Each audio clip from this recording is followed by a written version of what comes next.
Good morning दोस्तों, online class में आप लोगों का एक बार पुनः स्वागत है। यूपी बोर्ड के लिए कक्षा 10 के गणित में हम लोग पढ़ रहे हैं त्रिकोणमिति। इसके पहले वाले वीडियो में इसके पहले दो वीडियो में प्रथम वीडियो में हम त्रिकोणमिति का जो है बेस समझाए थे, अर्थात उसको कह सकते हैं त्रिकोणमिति का परिचय।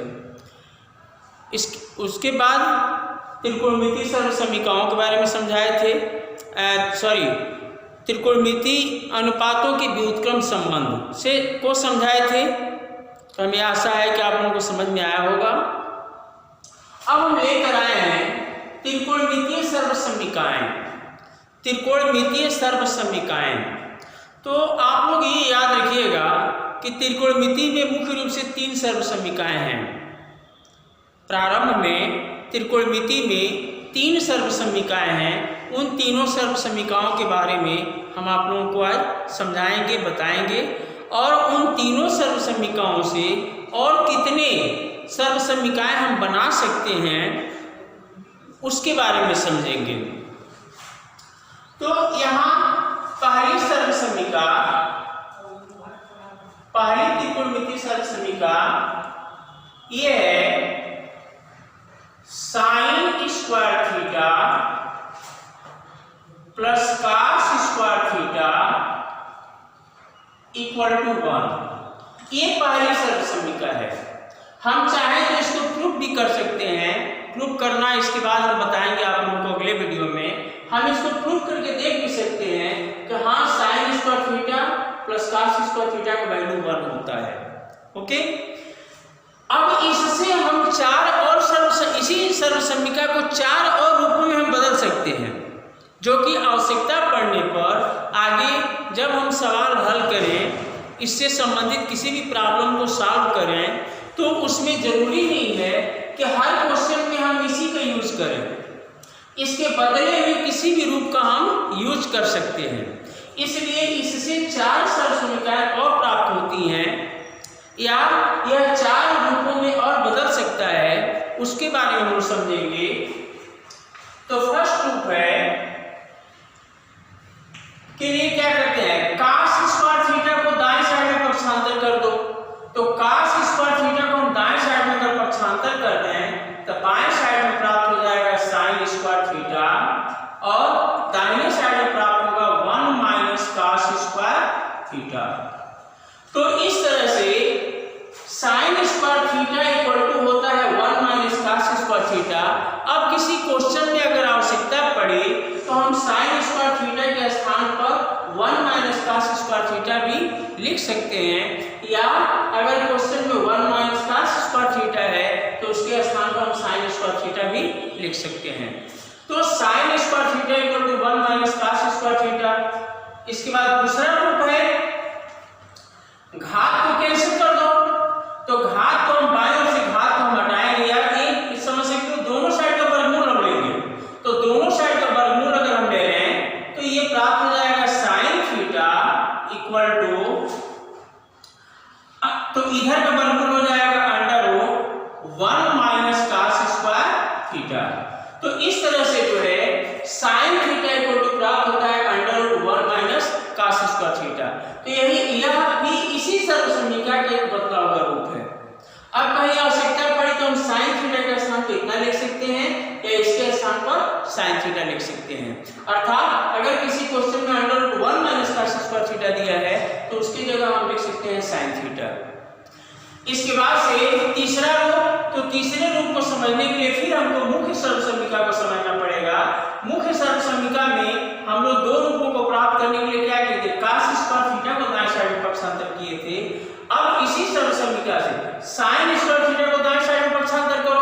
तो sin स्क्वायर थीटा को अगर हम दाएं ओर पक्षांतर करते हैं तो बाएं ओर बचेगा cos square theta equal to, sin square theta को इधर लाएंगे तो प्राप्त हो जाएगा 1 माइनस sin स्क्वायर थीटा।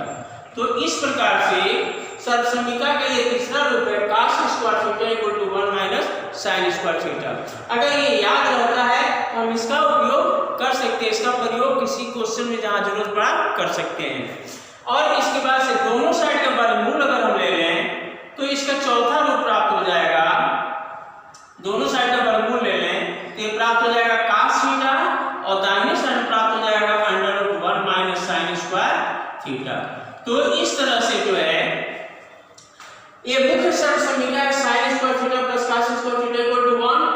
इस सर्व समीकरण को हम 4 और रूपों में बदल लिए। अब इनका प्रयोग हम किसी भी क्वेश्चन में जहां आवश्यकता पड़ी वहां पर हम कर सकते हैं। ओके, अब इसके बाद दूसरी सर्व समीकरण, तो दूसरी जो सर्व समीकरण है ये है sec square theta minus tan square theta equal to 1। ये दूसरी सर्व समीकरण है, sec square theta minus tan square theta equal to 1। अब इसको भी हम 4 रूपों में बदल सकते हैं। तो बदलने के लिए हम क्या करते हैं, सबसे पहले टेन स्क्वायर थीटा को दाएं साइड में अगर हम पक्षांतर कर लें तो प्राप्त हो जाएगा sec square theta equal to, इसको इधर लाएंगे तो 1 आइए माइनस टेन स्क्वायर थीटा, तो दाएं साइड में अगर प्लस टेन स्क्वायर थीटा हो जाएगा। तो इस तरह से प्राप्त हो जाएगा sec square theta equal to 1 plus tan square theta. अब दोनों साइड का अगर हम वर्गमूल ले लें, दोनों साइड का वर्गमूल ले लें तो ये बाएं साइड में प्राप्त होगा सेक थीटा और दाहिने साइड का वर्गमूल हो जाएगा under root 1 plus tan square theta. तो इस प्रकार से जो है हम इस सर्व समीकरण को 2 रूपों में बदल लिए। इसी प्रकार से इसका तीसरा रूप अगर ज्ञात करना है तो फिर हम यहीं से प्रारंभ करेंगे। उसके लिए क्या करेंगे, सेक स्क्वायर थीटा को ले चलो दाएं साइड में, तो उधर जाएगा तो प्लस हो जाएगा। अब 1 को लाओ बाएं साइड में, तो बाएं साइड में आएगा तो ये माइनस हो जाएगा। तो चूंकि टेन स्क्वायर थीटा को हम दाहिने साइड में ले जा रहे हैं तो पॉजिटिव हो जा रहा है और 1 को बाईं ओर ला रहे हैं तो नेगेटिव हो रहा है। तो हम दाहिने साइड में जो लिखना है उसको बाईं ओर लिख लेते हैं टेन स्क्वायर थीटा, और बाईं ओर हमको क्या लिखना है सेक स्क्वायर थीटा माइनस 1, तो इसको दाईं ओर लिख लेते हैं सेक स्क्वायर थीटा माइनस 1। तो यह सर्व समीकरण का तीसरा रूप है। और अगर दोनों साइड का वर्गमूल हम ले लें तो दोनों साइड का वर्गमूल ले लें तो प्राप्त हो जाएगा tan theta equal to under root sec square theta minus 1। तो इस प्रकार से हम इस सर्व समीकरण और इसके बदले हुए चारों रूपों का उपयोग कहीं भी आवश्यकता पड़ने पर किसी क्वेश्चन में कर सकते हैं। करने पर क्या होगा, वो उस क्वेश्चन को आगे लेकर बढ़ने का रास्ता हमको मिल जाता है। तो ये 2 सर्व समीकरण हो गई। अब तीसरी सर्व समीकरण, तो तीसरी सर्व समीकरण होती है cosec square theta minus cot square theta equal to 1। इसके बारे में बता दें, ये सेम दूसरी सर्व समीकरण की तरह ये भी है। तीसरी सर्व समीकरण ये है cosec square theta minus cot square theta equal to 1। अब इसको अगर 4 रूपों में बदलना है तो सबसे पहले हम क्या करेंगे, काट स्क्वायर थीटा को इधर पक्षांतर कर दें, तो काट स्क्वायर थीटा को इधर पक्षांतर कर देंगे तो इधर प्राप्त हो जाएगा cosec square theta equal to 1 plus cot square theta. अब इसके बाद दोनों साइड का वर्गमूल ले लें, तो दोनों साइड का अगर हम वर्गमूल ले लें तो ये बाएं साइड में प्राप्त हो जाएगा कोसेक थीटा और दाहिने साइड में प्राप्त हो जाएगा under root 1 plus cot square theta. इसके बाद इसका तीसरा रूप, तो इसका तीसरा रूप अगर हमको समझना है तो तीसरे रूप को समझने के लिए जैसे हम लोग दूसरे सर्व समीकरण के तीसरे रूप को समझे वैसे इस सर्व समीकरण का भी तीसरा रूप है। उसके लिए काट स्क्वायर थीटा को ले जाएंगे दाएं साइड में और 1 को लाएंगे बाएं साइड में। तो काट स्क्वायर थीटा को दाएं ओर लाएंगे तो पॉजिटिव हो जाएगा, 1 को बाएं ओर लाएंगे तो नेगेटिव हो जाएगा। तो इस तरह से बाएं साइड में कोसेक स्क्वायर थीटा माइनस 1 और दाहिने साइड में प्राप्त होगा काट स्क्वायर थीटा। तो उसके लिए जो दाहिने साइड में लिखना है उसको हम बाएं ओर लिख लेते हैं काट स्क्वायर थीटा और बाएं ओर जो लिखना है उसको दाएं ओर लिख लेते हैं कोसेक स्क्वायर थीटा माइनस 1। इसके बाद दोनों साइड का वर्गमूल ले लो, तो दोनों साइड का वर्गमूल लेंगे तो प्राप्त हो जाएगा काट थीटा इक्वल टू दाहिने साइड का वर्गमूल हो जाएगा under root cosec square theta minus 1। तो इस तरह से हम लोग समीकरणों के बारे में पढ़ लिए और इन तीनों सर्व समीकरणों के और 4 रूपों के बारे में समझ लिए। इनका उपयोग करके कोई भी प्रॉब्लम, अगर कोई भी सर्व समीकरण दी गई हो क्वेश्चन के रूप में, कोई भी सर्व समीकरण हल करने के लिए दिया गया हो या प्रूव करने के लिए दिया गया हो, तो हम इनका उपयोग करके इनमें से जिस सर्व समीकरण के जिस रूप की आवश्यकता है उसका उपयोग करके हम उस क्वेश्चन को हल कर सकते हैं। तो इस प्रकार से इसके साथ साथ ये भी बताते हैं कि प्रत्येक सर्व समीकरण और इसके रूपों को हम प्रूव भी कर सकते हैं कि प्रत्येक सर्व समीकरण इसके रूपों को हम प्रूव भी कर सकते हैं कि sin square theta plus cos square theta equal to 1 होता है कि नहीं होता है, प्रूव कर सकते हैं हम। sin square theta equal to 1 minus cos square theta हम प्रूव कर सकते हैं। sin theta equal to 1 minus cos square theta prove कर सकते हैं। cos square theta equal to 1 minus sin square theta को प्रूव कर सकते हैं। यानी इस प्रकार से हम प्रत्येक सर्व समीकरण और उसके चारों रूपों को भी प्रूव करके चेक कर सकते हैं कि वास्तव में वो उसी रूप में होता है कि नहीं होता है। तो इस प्रकार से हमें आशा है कि आप लोगों को ये समझ में आया होगा। अब इसी पर आधारित एक एग्जाम्पल हम यहाँ पर समझा रहे हैं, इसको आप लोग समझेंगे। एक एग्जाम्पल समझा रहे हैं, इसको आप लोग समझेंगे। जैसे मान लीजिए कोई क्वेश्चन दे दिया है, कोई सर्व समीकरण दे दिया गया है, sec power 4 theta minus tan power 4 theta equal to 1। अक्सर ये बोर्ड एग्जाम में पूछा जाने वाला क्वेश्चन है। Sorry, equal to 1 equal to 1 plus 2 tan square theta, 1 plus 2 tan square theta. अक्सर ये बोर्ड एग्जाम में पूछा जाने वाला क्वेश्चन है। तो यह बोर्ड एग्जाम में पूछा जाने वाला क्वेश्चन है, तो इसको हम लोग जो है हल करके देखेंगे।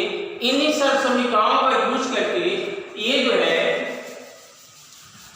हम इसको प्रूफ कर पाते हैं कि नहीं कर पाते हैं।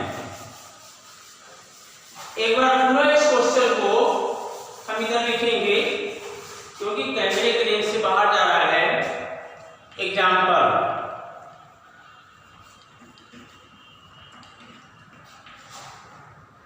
sec power 4 theta minus tan power 4 theta equal to 1। अब 1 प्लस 2 tan स्क्वायर थीटा ये प्रूव करना हम। तो देखते हैं प्रूव करने के लिए क्या करेंगे। ये जो क्वेश्चन दिया गया इसका लेफ्ट हैंड साइड हम ले लेते हैं। तो left hand side equal to, तो ये दिया हुआ है sec power 4 theta minus tan power 4 theta, इतना दिया है। सबसे पहले हम क्या करेंगे, इसका फैक्टर कर लेंगे। पावर 4 है, ये भी पावर 4 है।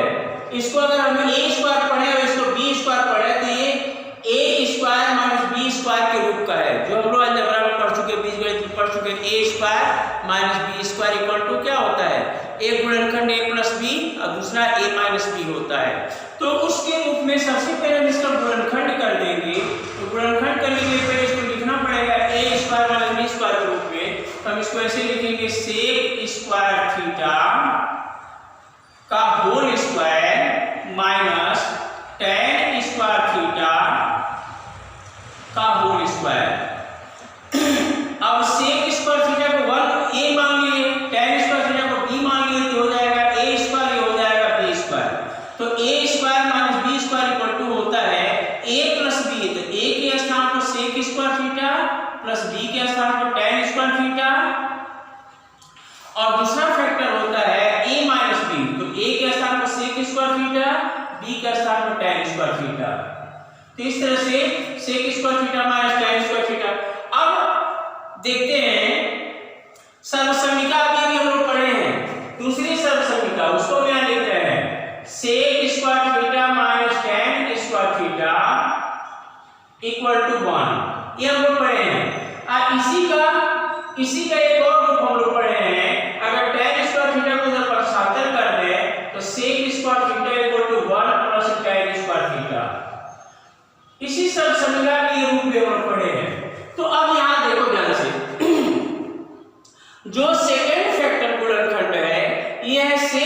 Theta minus tan square theta. तो sec square theta minus tan square theta equal to हम लोग जानते हैं 1 होता है, तो इसके स्थान पर 1 लिख लिए। और इसी के एक बदला हुआ रूप होता है sec square theta equal to 1 plus tan square theta. तो sec square theta equal to जब इतना होता है तो जो पहला गुणनखंड है इसमें sec स्क्वायर थीटा आया है, तो इस sec स्क्वायर थीटा के स्थान पर हम लिख सकते हैं 1 प्लस tan स्क्वायर थीटा। तो इस प्रकार से sec स्क्वायर थीटा के स्थान पर आने के लिए 1 प्लस tan स्क्वायर थीटा और प्लस tan स्क्वायर थीटा, और चूंकि इसका वैल्यू 1 होता है तो इनटू लिख लेंगे 1। अब 1 से इसमें मल्टीप्लाई करेंगे तो यही प्राप्त होगा। अब इसको आगे सॉल्व कर लेते हैं, तो 1 प्लस tan स्क्वायर थीटा और tan स्क्वायर थीटा को हम जोड़ देंगे तो प्राप्त हो जाएगा 2 tan स्क्वायर थीटा। तो इस प्रकार से देख रहे हैं कि इस क्वेश्चन का जो राइट हैंड साइड है वो राइट हैंड साइड यहाँ प्राप्त हो गया। तो जब राइट हैंड साइड प्राप्त हो गया तो इस प्रकार से यहाँ लिख देंगे, इसलिए right hand side Hence proved। ये जो है क्वेश्चन प्रूव्ड हो गया। तो यहाँ से power 4 theta minus tan power 4 theta equal to 1 plus 2 tan square theta होता है। तो इस तरह से हम लोग क्या करेंगे, इन सर्व समीकरणों के उनके बदले हुए रूपों को का प्रयोग करके इस प्रकार दिए हुए प्रॉब्लमों को या क्वेश्चनों को हम सॉल्व कर सकते हैं। तो हमें आशा है कि हमारा वीडियो आप लोगों को पसंद आया होगा। अगर पसंद आया हो तो हमारे वीडियो को आप लाइक और सब्सक्राइब अवश्य कीजिएगा। फिर हम कुछ नई चीज़ें अगले वीडियो में लेकर आएंगे। तब तक के लिए धन्यवाद।